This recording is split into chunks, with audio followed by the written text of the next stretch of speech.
Hola, ¿qué tal, queridos amigos? Bienvenidos a este nuevo episodio de Vladimir a la Carta. Nuestro invitado de hoy, ustedes lo conocen, por supuesto, Luis Vicente León, presidente de Data Análisis, a quien le damos la más cordial bienvenida. ¿Cómo estás, Luis Vicente? ¿Cómo te va? Encantado de estar aquí, con un Bueno, gusto vale, primera vez que vienes a este paso, primera sí, vez. señor, Esperamos que sea mucho. Así es. estrenando. Así es, así es. Bueno, Luis Vicente, fíjate, tenemos un panorama político complicado. Yo quiero que hablemos de política, la designación del Consejo Nacional Electoral y ahora la decisión del Tribunal Supremo de Justicia con respecto a las directivas de Acción Democrática y de Primero Justicia. Y pudiéramos pensar que a lo mejor vienen otras decisiones con respecto a otros partidos, porque si ya se tomaron con respecto a AD y a Primero Justicia, ¿por qué no pensar que puede ocurrir lo mismo con Voluntad Popular, por ejemplo? Entonces, en medio de este contexto de decisiones que se han adoptado, designación de CNE y estas nuevas situaciones en ambos partidos del G4, pues creo que esto es un buen punto de partida para analizar, digamos, qué es lo que busca el gobierno. El gobierno quiere realmente que haya elecciones en las cuales participe todo el mundo, quiere unas elecciones a su medida nuevamente, quiere alentar la abstención, lo va a lograr, ¿qué va a pasar en la oposición? Preguntas que uno se hace, ¿no? Sí. Bueno, mira, yo, digamos, tratando de analizar el proceso como una función continua, yo creo que esto es básicamente el mismo proceso que ya había ocurrido en enero, cuando se intentó defenestrar a, a Juan Guaidó de la Asamblea Nacional, que es tratar de romper la simbología de la oposición, de la Asamblea, del presidente encargado, etcétera, y romperla significa ir debilitando uno de los bastones fundamentales, no bastiones, sino bastones, más bien fundamentales de la oposición, y tratar de ir concentrando definitivamente ya el poder completo, no solamente el poder de ejercicio, sino el poder político y simbólico en la revolución. Fíjate, ¿qué busca, decías tú, el chavismo con todo esto? Lo mismo que buscaba en enero, no está buscando el poder de la Asamblea Nacional, ni está buscando poder controlar las leyes, ni la auditoría o contraloría de la Asamblea, ni que le aprueben un presupuesto. Esos son los elementos que buscaban los gobiernos en el pasado, que necesitaban negociar con la Asamblea Nacional, bueno, lo que eran las atribuciones de esa Asamblea. Pero Maduro no necesita nada de eso, porque desde el principio, cuando esa Asamblea fue nombrada, ¿qué ocurrió? Lo que ocurrió desde el principio es que la Asamblea fue prácticamente eliminada en términos de su capacidad de acción desde el principio. ¿Tú conoces alguna ley realmente que haya sido hecha por la Asamblea Nacional y cumplida en Venezuela? Digamos, que se le haya permitido desarrollarse. No. ¿Ha habido alguna acción concreta de la Asamblea para poder parar una decisión del Ejecutivo? No. Es decir, lo que ocurrió es que prácticamente de inmediato el gobierno utilizó su Tribunal Supremo de Justicia y utilizó sus decisiones políticas para crear primero una Asamblea Nacional Constituyente y inmediatamente después para ir eliminando el poder de esa Asamblea a través de las decisiones del Tribunal. Entonces, en realidad, esa Asamblea Nacional de Guaidó no tiene ninguna posibilidad de acción real.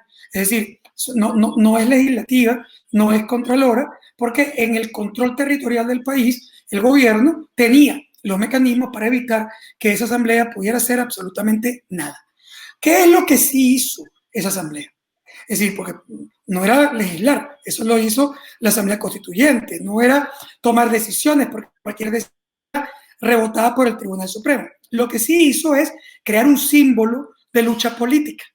Es decir, ella no fue más que una institución simbólica, es hoy todavía un símbolo de la lucha opositora por el cambio, por los derechos, por la legitimidad, por el respeto a la opinión de la población.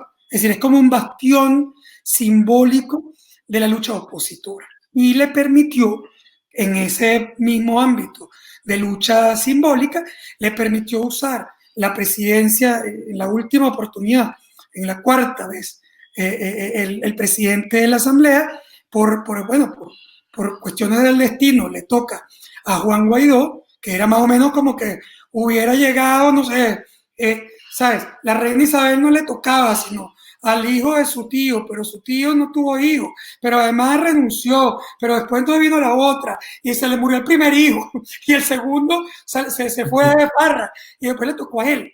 Es decir, digamos, y esa fue una suerte, tanto para Guaidó como probablemente el arranque para la propia oposición, porque justamente por no haber sido el diseño, digamos, convencional, le toca a un líder, digamos, distinto, desconocido, joven, diferente, que la gente no sabía que tenía conexiones, era como una especie de, muy rara de outsider que venía de adentro. Una cosa completamente contraintuitiva, ¿no? Pero bueno, le tocó y eso le permitió construir la simbología de esa presidencia encargada, que de nuevo, no es un presidente en ejercicio, no tiene control territorial, no te puede dar un pasaporte, ni te puede sacar de la cárcel, todo lo contrario, más bien te puede meter en la cárcel si te estás muy cerca de él. Es decir, era completamente simbólico, de lucha, pero esa lucha es muy importante en la política. Los símbolos son importantes. Él logra el respaldo de muchos países afuera, logra que lo reciban los presidentes, que se paralicen muchas cosas para el gobierno venezolano si no lograba acuerdos con él, que no lo reconociera el Banco Interamericano de Desarrollo ni el Fondo Monetario Internacional, que se le congelaran cuentas afuera, que perdiera los activos en los Estados Unidos, que perdiera Citgo, el control de los activos venezolanos en el exterior. Eso era un elemento importante, pero lo más importante era el símbolo de la lucha. Había una cabeza de la oposición y una esperanza de cambio que llegó a 61%, perdón, de cambio 63% en febrero del año 2019. Entonces, claro, cuando tú tienes esperanza de cambio, eso es muy importante para la lucha. Porque bueno, si tú crees que se puede cambiar, tú estás dispuesto a asumir sacrificios, a luchar, a participar en los partidos, a acompañar a ese presidente por todo el país, aunque tú tengas miedo de que te puedan hacer algo, si tú crees que al final se va a producir el cambio, tú le echas pierna. Porque bueno, al final, en esa lucha, pero ¿qué pasa en el tiempo? Lo que pasa en el tiempo es que esa simbología se va debilitando. Sí, a lo largo de todo el año 2019, la simbología de Guaidó, pero también de la Asamblea Nacional, que de nuevo no es más que un símbolo, ¿sí? Porque otra vez no puede legislar y que le paren, no puede tomar decisiones. Entonces, ese símbolo se va debilitando. ¿Por qué? No porque la gente no creyera que era legítimo, ni tampoco porque no creyera que estaba haciendo una labor positiva o que sus acciones no fueran incluso valientes. No, se va debilitando porque empezaron corrigiéndote por procedimiento y tú estabas activo, dabas vueltas, tenías acción. Entonces, bueno, la gente se sentía identificado contigo, pero al final ese examen te lo iban a corregir por resultados. Y tu resultado tenía que ver con lo que tú le habías ofrecido. Y habías ofrecido que, bueno, el fin de la usurpación, el gobierno de transición y unas elecciones libres. Hoy, año y medio después, ¿qué hay de esas tres cosas? Ninguna.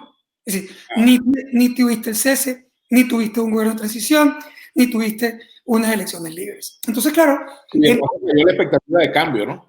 Claro. De paso cayó mucho la expectativa de cambio, ¿no? Se cae completamente la expectativa y llega a 19% solo de la población que te cree que la acción opositora de Guaidó puede sacar a Maduro del poder en los próximos 3 meses, por ejemplo. O 27 que cree que lo puede sacar en los próximos 6 meses. Pero eso es contra 63% de febrero.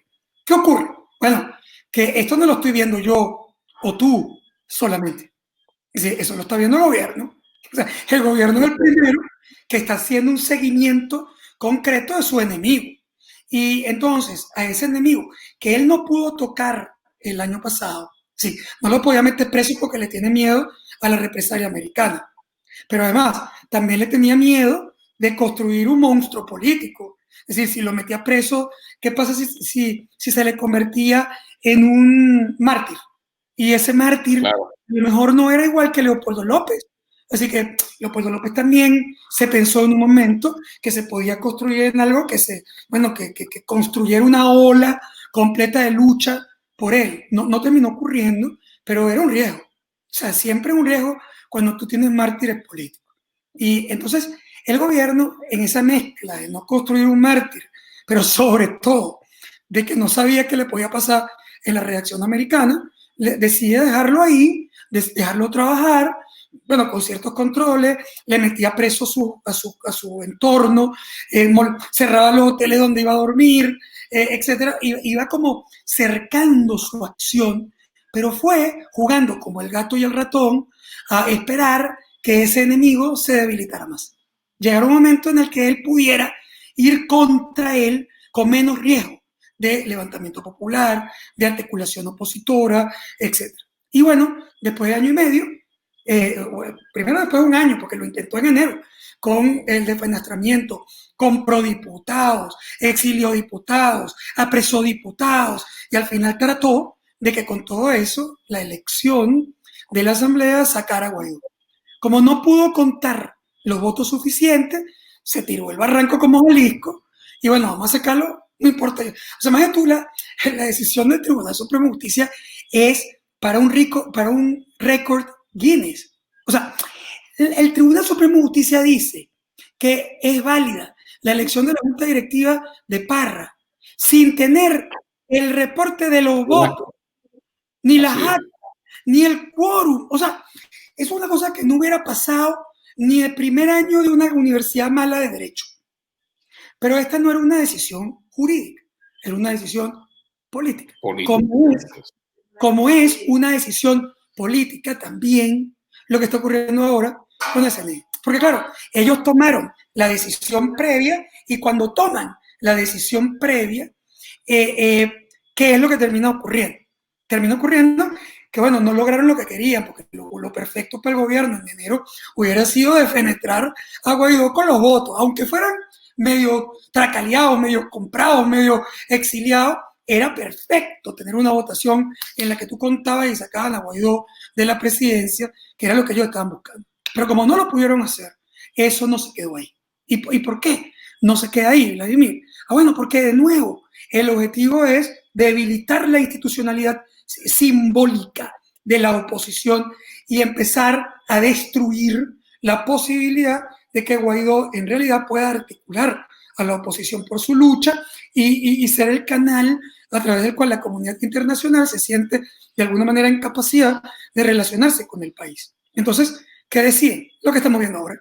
Es decir, unos mesecitos después, cuando empieza, primero que todo, fíjate que sacan a la Asamblea Nacional del hemiciclo.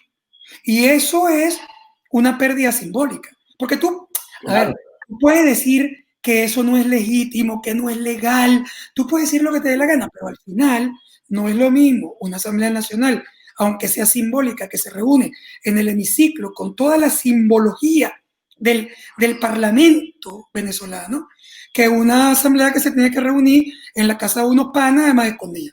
Es decir, es como vas perdiendo, mira cómo vas perdiendo, es como un rey que no tiene la corona, porque se la robaron.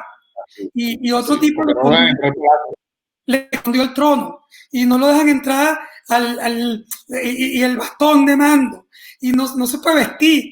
Es decir, poco a poco, Mosca, él sigue siendo el rey y él va a pelear y va a decir, yo sigo siendo el legítimo y la gente puede seguir queriendo, pero poco a poco lo que estaba haciendo el gobierno era ir cercenando la simbología. Y ahora llega el momento, digamos, cumbre del cercenamiento de esa simbología. ¿Por qué? Pero bueno, ese momento, fíjate, Luis Vicente, llega ese momento, pero resulta que lo hace en pleno proceso de selección del CNE, que es, digamos, uno de los objetivos centrales que tenía, designar un nuevo Consejo Nacional Electoral, pacta con un sector de la oposición, pero le sube los costos a ese sector de la oposición de haber pactado, porque con esta decisión de desplazar a la directiva de PJ y de Acción Democrática, pues estamos ante un hecho que le cuesta carísimo a los dos rectores y a los partidos de la Mesa de Diálogo Nacional, porque se ve como una maniobra destinada a fabricar unas elecciones a la medida del gobierno. Absolutamente. Absolutamente, pero al final era irrelevante el gobierno. El gobierno no iba a sacrificar el Consejo Nacional Electoral ni esta jugada básicamente para salvarle el pellejo a la oposición moderada o a los grupos, que por cierto, yo sé que mucha gente los va a atacar y van a decir que son unos vendidos y unos colaboracionistas y no sé qué. Algunos probablemente serán. Es decir, porque eso es una mezcla completa de actores. Ahí hay actores serios y hay actores que son menos serios. Es decir, pero yo no diría que todos los actores moderados están en la mesa de diálogo nacional, están comprados o son realmente unos chavistas encubiertos, etc. Es decir, no es verdad. Es decir, hay una gente que sinceramente pensó y probablemente también la manipularon. Es decir, hay gente que sintió que la estrategia correcta de la oposición era ir a un evento electoral. Y no porque se estuvieran chupando el dedo y pensaran que el evento electoral iba a ser transparente, sino porque en la lucha por la elección, en la movilización de la gente, en la articulación de los partidos, estaba la posibilidad también, ¿no? Aunque te robaran, porque te van a robar como Fujimori a Toledo, como Evo Morales a la oposición boliviana y a Mesa, que sabía perfectamente lo que iba a hacer Evo Morales, sí, pero tú ibas a construir un momentum de lucha. Y esa construcción del momentum de lucha hacía que fuera más difícil para el gobierno parar, si se hubiera logrado la unidad alrededor de la participación, parar a esa masa, a esa energía, era complicado. Pero el gobierno la está jugando, en mi opinión, diseñado al milímetro. Es decir, esto no es un error del gobierno. Yo no coincido con la tesis de que el gobierno se está equivocando. A lo mejor se equivoca y al final se le viene el mundo encima. Eso puede ocurrir. Pero yo creo que él ha diseñado con detalle lo que está haciendo. Es decir, él, por ejemplo, ¿qué hizo? Fracturar a la oposición. Darle esperanza a los moderados con su tesis racional de que podía ir a una elección. Y para eso le ofreció el gobierno acuerdos, la posibilidad incluso de llegar a acuerdos con la oposición institucional. Y ellos, sí, claro, siempre metiéndolos a ellos para estimularlos a su participación, es decir, les ofreció que se iba a poder construir un CNE 221, es decir, dos opositores, dos chavistas, un moderado, un intermedio, menos sesgado, y ellos compraron la finta. Pero no solamente ellos compraron la finta. Mire, también la oposición institucional compró la finta. Y también una parte de los apoyos a las negociaciones internacionales compraron la finta, porque la negociación por el CNE terminó la noche en que el Tribunal Supremo de Justicia decide tirarse al barranco de nombrar a quien le diera la gana. Sí, despachándose completo a los actores de la oposición institucional. Esa negociación... Y habló con el G4, con todos los de G4, habló con todos los integrantes de G4 prácticamente, ¿no? Y estaban los colaboradores europeos de negociación, se llegó muy cerca, teóricamente, a llegar a un acuerdo que la oposición institucional sentía válido, no porque el CNE fuera a ser completamente neutral y serio, no, pero era suficientemente positivo como para convencer, como para los que dentro de la oposición creían que había que votar, creían que había que participar, y yo no me estoy refiriendo a la mesa de unidad, me estoy refiriendo a la gente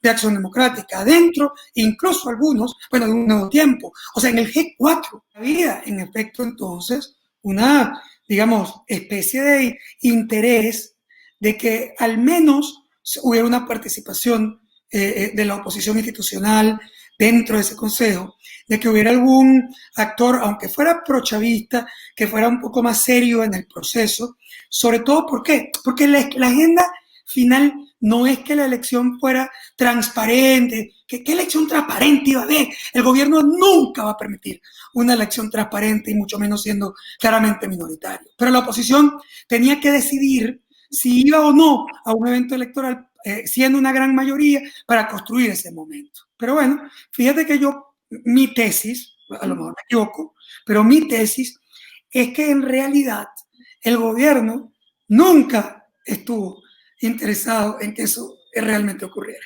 Es decir, le dejó correr hasta el último momento con la tesis de que eso era posible para generar cierto tipo de empatía, pero en el momento en que le da el palo cochinero, ya deja dentro a la Mesa de Unidad Democrática participando en el proceso y además le mete sus actores dentro, pero además también había cuadrado las fracturas internas dentro de los partidos. Bernabé Gutiérrez mete a su hermano, ya estaba claro para dónde iba. O sea, iba a tratar de destruir a Henry Ramos y a este juego del Tribunal Supremo de Justicia. Entonces, ahí es cuando él abre sus cartas. Es decir, no Bernabé, el gobierno abre las cartas, ha logrado comprar tiempo, meter a un par de opositores digamos, moderados o de la mesa de unidad, pero uno de ellos además le fractura a Henry Ramos Acción Democrática, aunque en realidad Bernabé Gutiérrez no tenga ningún representante seccional de AD, pero ahora tiene el partido, los activos, digamos, lo tiene por decisión del tribunal, y la única forma de que no lo tome sería básicamente que los otros se fueran rebeldes a una lucha contra el poder y que fueran clase de la clandestinidad a la lucha por sus símbolos y sus activos. O sea, en este momento, cuando él toma el directorio de Acción Democrática, primero toma el CNE, después toma el directorio de Acción Democrática y después toma el de Primero Justicia. ¿Qué hizo? Bueno, ahora sí, mira, tienes una elección que va a estar controlada por un CNE controlado por el gobierno, que no va a reconocer el resto del mundo moderno. El que no reconoce a Maduro ni al Tribunal Supremo tampoco va a reconocer ni a la Asamblea Nacional de Parra, ni a las elecciones, ni al CNE, ni lo que salga de ahí. Por lo tanto, eso no resuelve el problema de legitimidad internacional. Sí, eso es verdad, pero deja a los opositores fuera de sus partidos, sin sus símbolos. Los deja, además, en obligación de participación política en Venezuela en clandestinidad o en irreverencia absoluta sobre la ley, poniéndolo que cualquiera de sus trabajos políticos es un riesgo incluso de cárcel. Con lo cual, tú estás... ¿Y qué opciones le queda a Luis Vicente? Entonces, las opciones, vamos a analizar las opciones que en este momento tienen la llamada Mesa Nacional de Diálogo, los rectores que están en el CNE, sobre todo Rafael Simón Jiménez, que digamos es el independiente real de allí, porque él, si bien es opositor, no obedece a ninguna corriente política en específico, en ningún partido. En el caso de Gutiérrez, por supuesto, tiene el vínculo familiar y político con el hermano. ¿Y qué opciones tienen los partidos de oposición? Tanto los que están fuera de la mesita como los partidos que son del G4 y que han perdido sus siglas algunos y otros estarían por perderlas. O sea, ¿cuáles son las opciones de cada uno? Me gustaría ser optimista, pero no lo soy. En realidad, esto llegó a un punto desastroso en términos políticos.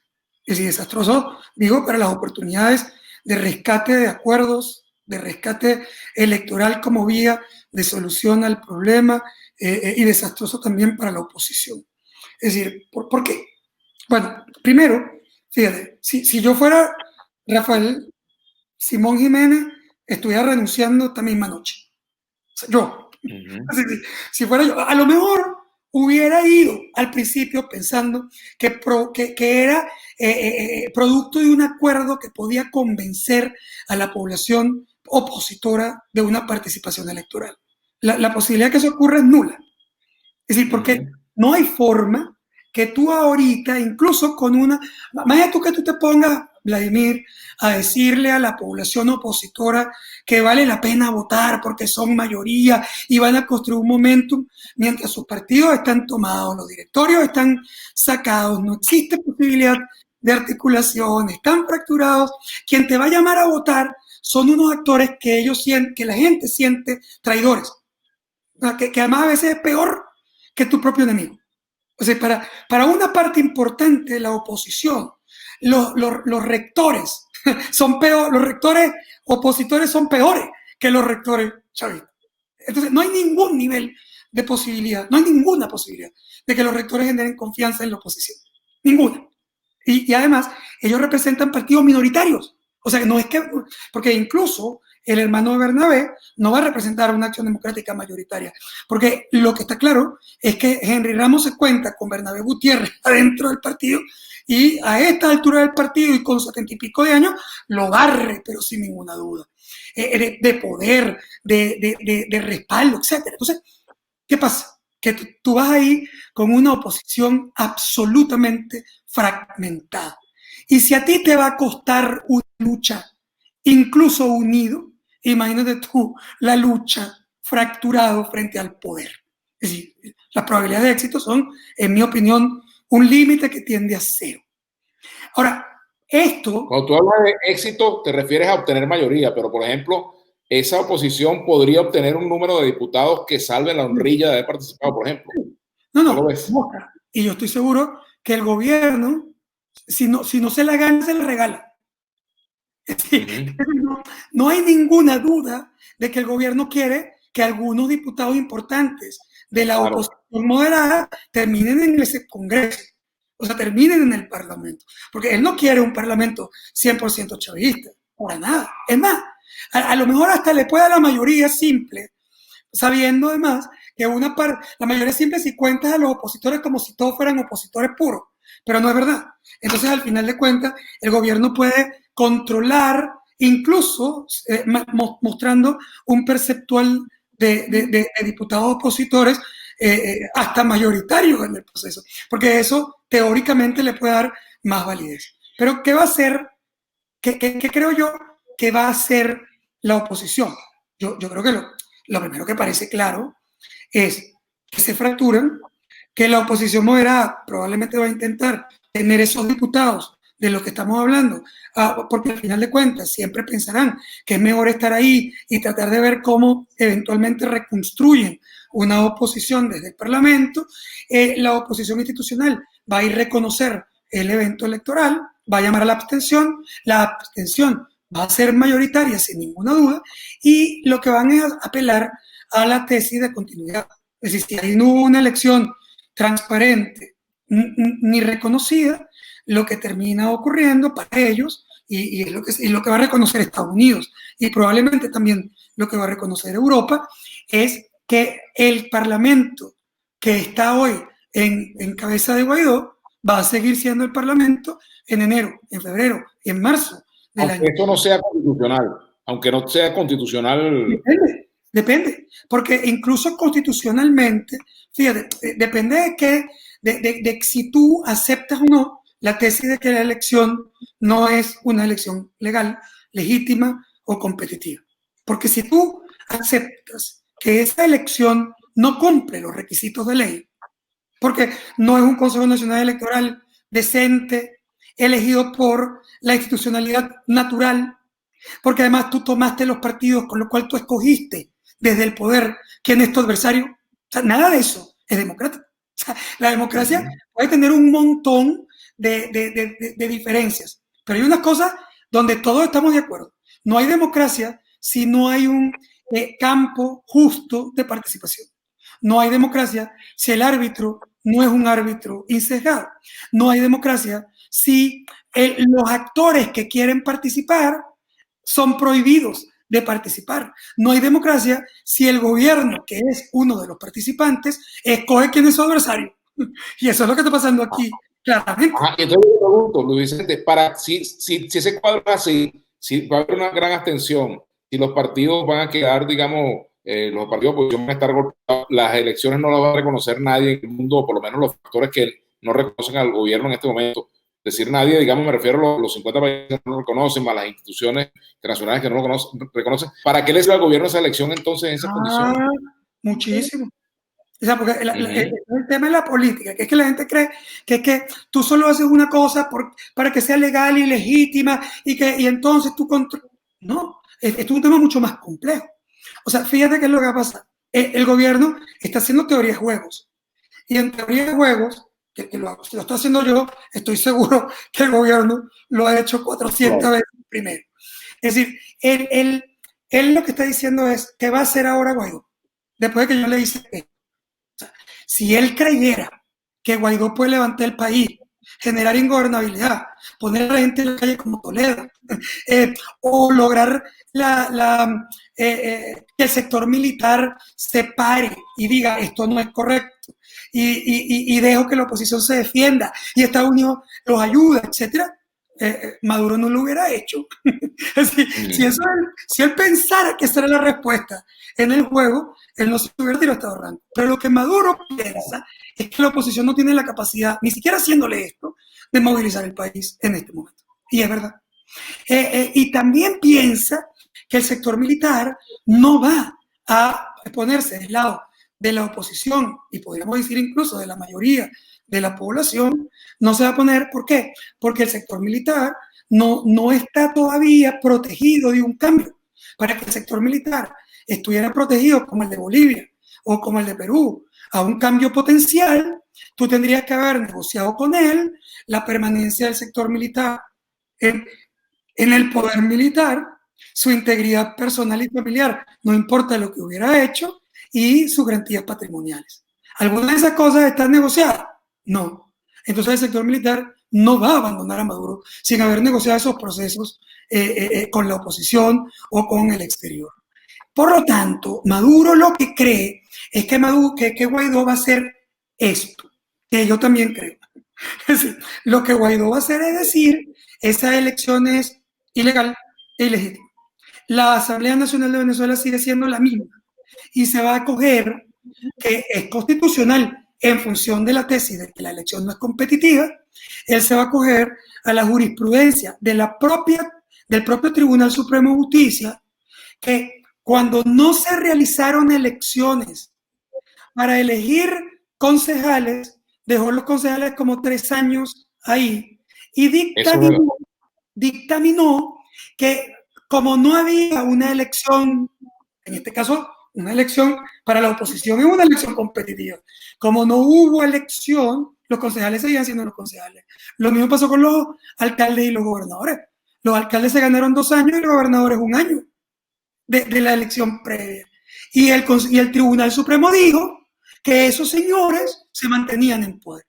Entonces, ¿qué es lo que van a hacer? Con la tesis de continuidad, Guaidó va a seguir siendo el presidente de la Asamblea y el presidente encargado, y Estados Unidos lo va a seguir reconociendo, y Europa probablemente también. ¿Por qué? Porque no ha habido la elección de cambio, y lo que puede atar es en la decisión de continuidad. Ahora, ¿por qué el gobierno lo hace si sabe que eso va a pasar y que Estados Unidos lo va a seguir reconociendo? Porque resulta que cuando tú cruzas la frontera de tu tiempo constitucional, natural, sin poder renovarte electoralmente, empieza a complicarse tu relación simbólica con la gente. Es decir, ya tú no es lo mismo el Guaidó de una Asamblea Nacional en pleno ejercicio y sin duda que una asamblea que ya pasó su periodo, de una elección, que aparecen otros que están en el hemiciclo, y por mucho que la gente entienda que no fueron porque no podían, porque el gobierno hizo lo que hizo, comienza a separarse. Pero además, esa asamblea ya no tiene los partidos controlados, sino que van a ser partidos otra vez simbólicos, pero sin sus símbolos, sin sus casas de partido, sin la posibilidad de ofrecerle un concejal o un diputado a sus fuerzas de trabajo a lo largo de todo el país. ¿Qué le va a ofrecer? Lo máximo que le puede ofrecer es ayuda humanitaria. Sí, porque no le puede ofrecer la participación política. Y cuando tú a un político en Altagracia de Orituco, en Tobar, mi pueblo, no le puedo ofrecer participación política, lo único que le puedo ofrecer es lucha. Y entonces la pregunta es, ¿está en capacidad de organizar una lucha? ¿Se puede ir a la clandestinidad? ¿Tiene la plata, los recursos, la organización, las armas para convertirse en ¿Y qué tal la idea de un gobierno en el exilio y una asamblea en el exilio? ¿Eso puede ocurrir? Eso es lo que también va a terminar pasando. Al final de esta historia, lo que yo visualizo es que poco a poco la oposición se va a terminar convirtiendo en una oposición externa, que es lo que pasó en Cuba, y también pasó en Zimbabue, y también pasó en Madagascar. Hay muchísimos casos en la historia, pasó en Haití. Es decir, ¿qué terminó pasando? Bueno, pasó en Irán, al revés, con el Shah. Es decir, tú sacas a la oposición porque la vas, ahora sí, le quitaste su símbolo, le quitaste su fuerza, le quitaste sus partidos, la obligas a la clandestinidad, y entonces poco a poco esos actores van saliendo, emigran, se exilan, tienen que buscar protección afuera, tienen que buscar recursos, porque ¿de qué van a vivir? Es decir, ¿de qué van a vivir los que ya no son concejales, y no son diputados, y no son gobernadores, y no son jefes de partido? Es decir, comienzan a tener que buscar fuerzas para mantenerse. Y entonces tú empiezas a ver una oposición externa. Incluso puede terminar en la cabeza afuera, que ha ocurrido muchísimas veces. Ajá. Y entonces, ¿cómo te la imaginas? ¿Qué pasó con el presidente Aristide dando vueltas por el mundo? Era el presidente legítimo de Haití. Y lo reconocían y lo recibían con alfombra roja. ¿Cuántas veces? ¿Cuánto tiempo? Así. El Shah de Irán en Estados Unidos llegó como Shah, como un rey, y representaba a Irán contra además una revolución que Estados Unidos detestaba, y le dio todo el soporte para tratar de rescatar el poder. ¿Qué terminó? Al final de unos años terminó siendo un príncipe de fiestas en Nueva York, en Washington, en Chicago. Hasta que se murió. Y terminó pasando con el presidente de Cuba. Es decir, era un presidente que despachaba desde la cabaña, desde la carreta, perdón, en la calle 8 de Miami. Hace 7 años, que la gente ya no iba a buscar cómo tumbaba a Fidel, se iba a tomar un trago con él